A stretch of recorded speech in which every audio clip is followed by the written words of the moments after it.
बिस्मिल्लाहिर्रहमानिर्रहीम।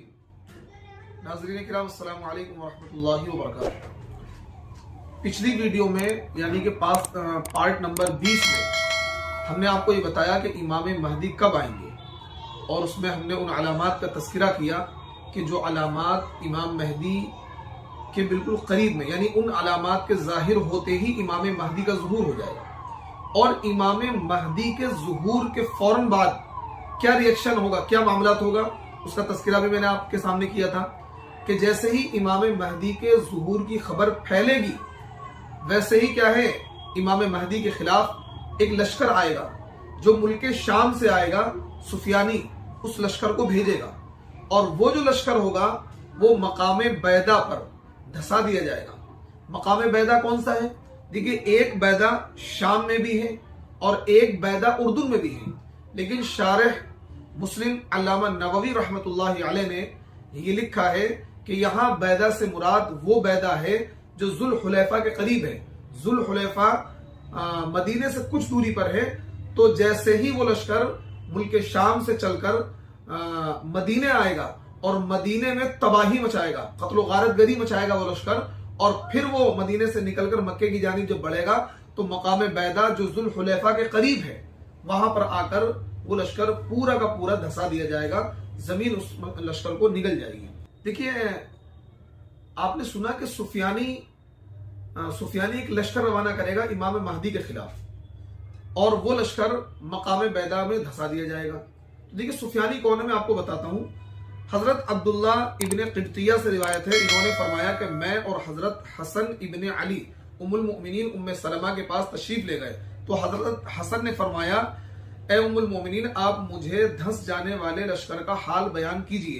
तो उम्मुल मोमिनीन उम्मे सलमा ने फरमाया कि मैंने रसूलुल्लाह सल्लल्लाहु अलैहि वसल्लम को ये फरमाते हुए सुना कि सुफियानी का खुरूज शाम में होगा, फिर वो कूफा की जानिब रवाना होगा तो मदीना मुनव्वरा की जानिब एक लश्कर रवाना करेगा। चुनांचे वो लोग वहां लड़ाई करेंगे जब तक अल्लाह चाहे, हत्ता कि माँ के पेट में मौजूद बच्चे को भी कत्ल कर दिया जाएगा। और इस इंतिशार की सूरत में हजरत फातिमा की औलाद में से या फरमाया कि हजरत अली की औलाद में से एक पनाह लेने वाला शख्स हरम शरीफ में पनाह लेगा, लिहाजा उसको पकड़ने के लिए वो लश्कर वाले उसकी तरफ निकलेंगे। तो जब ये लोग मकाम बैदा में पहुंचेंगे तो इन सबको जमीन में धसा दिया जाएगा सिवाय एक शख्स के जो लोगों को डराएगा। तो देखिए, सुफियानी जो है मुल्क शाम में बैठा हुआ एक शख्स होगा जिसकी ननिहाल बनु कल्ब की होगी और वो एक लश्कर रवाना करेगा, मुल्क शाम से एक लश्कर रवाना करेगा इमाम महदी को पकड़ने के लिए, और वो लश्कर मदीने में आकर फितना और फसाद फैलाएगा, 3 दिन तक कत्ल गारत गरी करेगा। इमाम महदी वहां से भाग जाएंगे मक्कतुल मुकर्रमा। तो फिर ये लश्कर क्या है, मदीने से निकलकर मक्के की जानिब बढ़ेगा और जैसे ही मकाम बैदा में पहुंचेगा तो इस लश्कर को धसा दिया जाएगा। तो आपने देखा, ये सुफियानी जो शख्स होगा इसकी ननिहाल बनु कल्ब की होगी और मुल्क शाम के किसी मुल्क पर या किसी हिस्से पर यह काबिज होगा और यह हुक्मरान की शक्ल में उस वक्त जाहिर होगा। इसी तरीके से सुफियानी के बारे में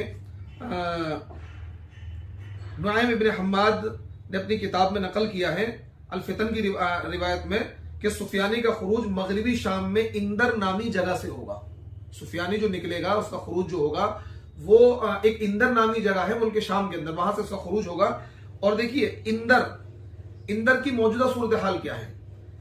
इस वक्त शुमाली इसराइल का यह हिस्सा है और जिला अन्नासिरा का एक कस्बा है इंदर, और इस कस्बे पर इसराइल ने और इस हिस्से पर, इस खित्ते पर इसराइल ने 24 मई 1948 में कब्जा कर लिया था।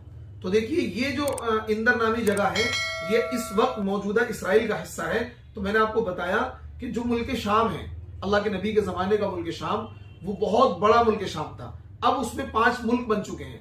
अब मुल्क शाम को सीरिया कहते हैं और मुल्क शाम में पहले बहुत बड़ा मुल्क शाम था, फिलिस्तीन, इसराइल, उर्दुन, लबनान और मौजूदा सीरिया, ये पांचों मिलकर मुल्क शाम बनते हैं। और अब इसके अंदर 5 मुल्क बन चुके हैं, शाम का भी नाम तब्दील होकर सीरिया रख दिया गया है। तो कहने का मतलब यह है कि ये जो शख्स होगा सुफियानी, इसका खुरूज इंदर नामी जगह से होगा और इंदर नामी जो जगह है ये इस वक्त क्या है, मौजूदा इसराइल के अंदर वाक़ है।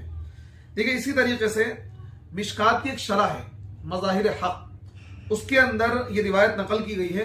हज़रत अली रज़ी अल्लाहु अन्हु से रिवायत है कि सुफियानी जो आखिर ज़माने में शाम के इलाके पर काबिज होगा, नस्ली तौर पर खालिद इब्ने यजीद इब्ने मुआविया इब्ने अबू सुफियान उमवी के ख़ानदान से होगा। वो बड़े सर और चेचक ज़दा चेहरे वाला होगा, उसकी आंख में एक सफ़ेद धब्बा होगा, दमिश्क की तरफ उसका ज़ुहूर होगा, उसके साथ कबीले कल्ब के लोगों की अक्सरियत होगी। ये भी बताया गया है कबीले कल्ब में उसका ननिहाल होगा। लोगों का खून बहाना उसकी खास आदत होगी, यहां तक कि हामिला औरतों के पेट चाक करके बच्चों को भी हलाक कर दिया करेगा। वो जब हजरत मेहदी के खुरूज की खबर सुनेगा तो उनसे जंग करने के लिए लश्कर भेजेगा। देखिए मज़ाहिर हक जदीद जिल्द नंबर 4 सफ़ा नंबर 43 में रिवायत मौजूद है और मज़ाहिर हक में इस रिवायत को सही कहा गया है। इसी तरीके से इन रिवायात के अलावा दीगर रिवायात से यह भी पता लगता है कि सुफियानी हजरत मेहदी से कुछ पहले शाम, उर्दुन, फिलिस्तीन में से किसी जगह पर कादिर होगा। शाम, उर्दुन, फिलिस्तीन में किसी जगह पर ये काबिज होगा, किसी जगह का हुक्मरा होगा, क्योंकि ये 5 मुल्क शाम में बन चुके हैं। फैजुल कदीर में जो फैजुल कदीर जिल्द नंबर 4 सफ़ा नंबर 128 में ये लिखा हुआ है कि इब्तिदा में वो बहुत मुत्तकी, परहेजगार, इंसाफ करने वाला हुक्मरा के तौर पर सामने आएगा लोगों के। उसके बाद शाम के अंदर मस्जिदों में खुतबे जो दिए जाएंगे जुमे के, उसमें उसका नाम लिया जाएगा। जब वो मजबूत हो जाएगा तो उसके दिल से ईमान निकल जाएगा और जुल्म और बदआमालियों का इर्तिकाब करेगा। तो ये सुफियानी का मुख्तसर सा तारुफ है, यानी जो शाम, उर्दुन, इसराइल, इनमें से किसी एक मुल्क पर काबिज होगा, इसका हुक्मरा होगा। इब्तिदाई तौर पर वो बहुत मुत्तकी और परहेजगार बादशाह की शक्ल इख्तियार करेगा, लोग उसको बहुत अजीज रखेंगे, उससे मोहब्बत करेंगे, लेकिन बाद में वो अपनी बदआमालियों में मुलविस होकर और मुसलमानों के खिलाफ हो जाएगा। तो इससे ये पता लग रहा है कि पहले जब वो जाहिर होगा तो मुसलमानों की हमदर्दी करेगा और मुसलमानों का एक मसीहा बनकर उभरेगा, लेकिन बाद में वो मुसलमानों के खिलाफ ही कत्ल क़िताल करेगा और मुसलमानों को नुकसान पहुंचाएगा। देखिए जब उसको गलबा हासिल हो जाएगा तो फिर उसका असली रूप सामने आएगा और मुसलमानों के खिलाफ वो 2 लश्कर रवाना करेगा। एक लश्कर मदीना मुनव्वरा की जानिब, दूसरा लश्कर जो रवाना करेगा मशरिक की जानिब। ये लश्कर मदीना मुनव्वरा में 3 दिन तक लूटपाट करेगा, 3 दिन तक कत्ल गारतगरी करेगा। फिर लश्कर मक्का मुकर्रमा की जानिब जाएगा। जब ये बैदा के मकाम पर आएगा तो अल्लाह तबारक व तआला हजरत जिब्रील अमीन को ये हुक्म देंगे कि इस लश्कर को धंसा दिया जाए। जिब्रील अमीन उस लश्कर को जमीन में धंसा देंगे। इसी तरीके से दूसरा जो लश्कर होगा बगदाद की तरफ जाएगा और ये लश्कर भी लूट मार करेगा, कत्ले आम करेगा। जो उसकी मुखालफत करेगा उसको कत्ल कर देगा, हत्ता के हामिला औरतों के पेट चाक करके बच्चों को भी कत्ल कर देगा। तो ये सुफियानी जो होगा इब्तिदान नेक और आदिल बादशाह बनकर उभरेगा। बाद में जब इससे पावर मिल जाएगी, ताकत मिल जाएगी, तो फिर ही क्या है मुसलमानों का कत्लेआम करेगा। आपने सुना भी कि 2 लश्कर रवाना करेगा, एक इमाम महदी के खिलाफ और एक क्या है बगदाद की जानिब। बगदाद में भी लूटपाट मचाएगा, कत्ल गारतगरी करेगा ये लश्कर, और हत्ता के हामिला औरतों के पेट को चाक करके उनके बच्चों को कत्ल किया जाएगा। मदीने के अंदर लूटपाट मचाएगा और फिर मकाम बैदा में वो लश्कर धंसा दिया जाएगा। तो सुफियानी जो होगा वो गैरों का एक आलाकार होगा और गैर उससे काम लेंगे। तो देखिए इमाम महदी के ताल्लुक से कुछ बातें पिछली वीडियो में आ गई थी, कुछ बातें इस वीडियो में आ गई हैं। अब अगली वीडियो में हम आपको बताएंगे इमाम महदी आने के बाद क्या खिदमात अंजाम देंगे और उनका जो जमाना 9 साल का है या बाज़ रिवायतों के मुताबिक 7 साल का है। अपने उस 7 या 9 साल के जमाने में वो दुनिया के अंदर कौन सा निजाम नाफिज करेंगे और दुनिया के अंदर क्या खैर लेकर आएंगे और कितनी जंगें उनकी होंगी, किन जंगों में उनको शिकस्त होगी और किन जंगों में उनको फतह होगी, अगली वीडियो में हम आपको ये बताएंगे इंशाअल्लाह। अस्सलाम वालेकुम।